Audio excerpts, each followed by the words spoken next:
Nung may pera ka pa talaga, ikaw yung takbuhan, ikaw ang puntahan. Pero ngayon, ikaw na nangangailangan. Eh, sila naman ang umiiwas sa iyo. Ayaw mo na talagang buksan ang mga billing statement mo. Iiwasan mo na. Videos that will make you wealthy and debt-free.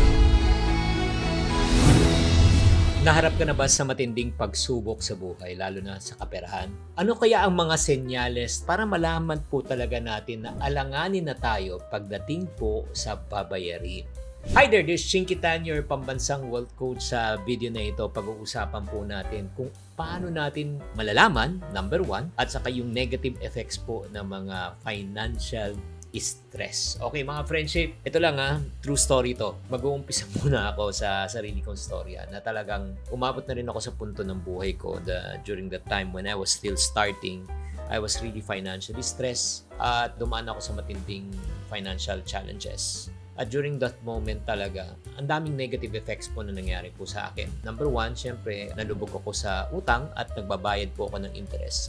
Ang nangyari po niyan, hindi po dahil sa luho, dahil po sa negosyo. Sa negosyo po, mangungutang ako, papautang ako, tapos mangongolekta ako. Ang problema, hindi ako binayaran ng aking customer, hindi ako makabayad sa supplier. Yun po ang nangyari po sa akin. Buti na lang, I think, in less than a year or 2 years na I was able to get out of it and pay all the debt. Pero yun nga, para sa mga taong may pinagdadaan ng matinding pagsubok, ano po yung mga negative effects po? Number one, may risk po kayo na maripossess ang iyong mga pinaghirapan na ari-arian. That's number one. And then, syempre, itong pong weird part sa panahon ng kagipitan, kumakonti ang ating mga kamag-anak kaibigan.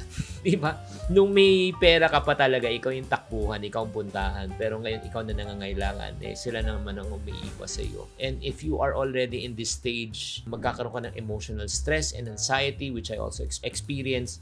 And then, wag naman po sana na umabot pa sa legal actions dahil nga may mga demand letter na dahil hindi ka nakakabayad. To the point, ang negative effect din ito pag nagpatuloy is bankruptcy, and syempre masisira ang iyong pangalan, reputasyon, at syempre naman lalo na kung mga pinagkakautangan po natin kaibigan at kamag-anak, masisira rin ang relationship. Kaya nga, bago pa mangyayari ito, para sa mga taong hindi pa nangyayari, I would like to give you 10 signs na malalaman mo kung ikaw ay papunta na sa ganitong sitwasyon. Kaya kumuha kayo ng papel at ballpen para maiwasan po natin to, because I do believe prevention is better than cure. Number one, sign na ikaw ay papunta na dyan, wala kang emergency fund o paubos na ang iyong emergency fund. Yun po, hindi magandang senyales yan. Yun talagang down to the last month ka na talaga, or talagang said na. That's number one sign. Number two sign, ikaw ay umaasa na sa credit card para mabayaran mo na ang mga pangangailangan mo.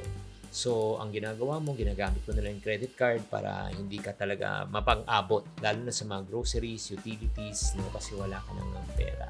Pangatlong sign po, you are only paying the minimum. So, kung may credit card ka naman, ang binabayaran mo credit card, yung minimum amount payment, and then nagbabayad ka na ng charges at alam mong hindi healthy yun. I hope that you're taking down notes Pang-apat po, nade-delay ka na rin sa payments mo. Sa tubig, kuryente, upa, yung mga necessities mo, minsan hindi mo na nababayaran. Minsan nangungutang ka pa para makabayad. Number 5 sign na ikaw ay may papunta na sa financial hardships and difficulty, nag-uumpisa ka na mag-isip kung anong ibebenta mo na sa bahay. Ang hirap po talaga niya kasi lalo na paggamit po sa bahay, mayroon tayong tinatawag na emotional attachment. By the way, bago pa ako magpatuloy, nakailang score na kaya kayo? Number 6 sign, nangungutang ka na ulit para makabayad pa ng utang. That's not really a good sign. Yun na, papunta na po dun, Ika nga, yun yung pinaka nakakatakot na kailangan mo na mangutang ulit. Number 7 sign, ikaw ay nagbabayad na ng mga tinatawag na late fees. Lalo sa credit card, Syempre, hindi mo na kayang bayaran din. Baka pati minimum, hindi mo na kayang bayaran. On top of the 3.5% na charge nila, yung balance, meron pa tayong tinatawag na minimum required payment na hindi mo pa nababayaran mo pating 4.5%. Ay, grabe. 8 sign na talagang papunta ka na doon. Ayaw mo na talagang buksan ang mga billing statement mo. Iiwasan mo na. Kasi nga, alam mo, kahit nabuksan mo, wala kang mapambayad. Number 9, may mga agencies na at saka demand letter na po ang dumarating po sa inyo. May tumatawag na, nangaharas na sinasabi pag hindi ka magbayad, magpapadala na sila ng attorney. Parang ganun. And number 10 sign, na talagang you are already in this level. You are emotionally, mentally stressed. Not only financially, but mentally and emotionally stressed. So, I want you to take a look right now. Sa 10 na sinabi ko, ulitin ko po yung sa 10. Number 1, wala kang emergency fund. Tapos, ginagamit mo na yung credit card mo, pambili ng mga gamit. Okay, pangailangan. Minimum na lang binabayad sa credit card. Nagmi-miss ka na rin ng payments. Nagbebenta ka na ng gamit. Nangungutang ka na ulit para magbayad sa utang. Tapos, nagbabayad ka ng late fees. Tapos, hindi mo na tinitignan ng mga billing statement mo. May mga nakukuha ka ng mga calls and harassment already. At the same time, emotionally and mentally stressed ka na. So, I want to ask you this personal question. From 1 is to 10 while you are watching this video right now. Anong score mo?